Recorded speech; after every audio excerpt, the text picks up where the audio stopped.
Breaking news, দ্রুততম গোলের mile ফলকে মেসির ইতিহাস। বিস্তারিত দেখুন পুরো ভিডিওতে। দর্শক, ফুটবল ক্যারিয়ারের পরন্ত বেলায়ও প্রতিযোগিতা করে রেকর্ড গড়ছেন দুই চিরপ্রতিদ্বন্দ্বী লিওনেল মেসি ও ক্রিস্টিয়ানো রোনালদো।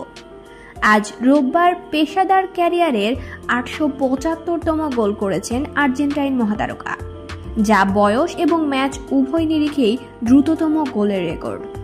২০০৫ সালে পেশাদার ফুটবল ক্যারিয়ার শুরুর পর থেকেই মেসি একের পর এক নজির গড়ার পথে অবিচল আছেন। এদিন ভোরে ইন্টার মায়ামির হয়ে মেজর লিগ সকারের MLS ম্যাচ খেলতে নেমেছিলেন LM10।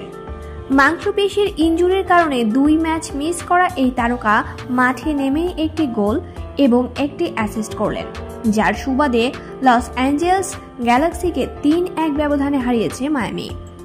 ফ্লোরিডার ক্লাবটির হয়ে ইতিমধ্যে ৫৯টি গোল করেছে মেসি, রয়েছে ৩০ অ্যাসিস্টও, যা MLS এর ইতিহাসে দ্বিতীয় দ্রুততম। আজকের ম্যাচে মেসি বদলি নেমে ৮৪ মিনিটে গোল করে মায়ামিকে লিড পাইয়ে দেন। কয়েক ডিফেন্ডারের বাধা এড়িয়ে বক্সের বাইরে থেকে বাঁ পায়ের মাটি কামড়ানো শট নেন আর্জেন্টাইন অধিনায়ক। ঝাঁপিয়ে পড়ার আগ মুহূর্তেই সেটি গ্যালাক্সি গোলরক্ষককে পেরিয়ে জাল কাঁপায়। এবার অ্যাসিস্টের পালা। দারুণ এক ব্যাক হিল পাসে বক্সের ভেতর লুইস সুয়ারেজকে পাস দেন মেসি। কিছুটা সামনে এগিয়ে সেটিকে গোলে পরিণত করেন উরুগুয়ান তারকা।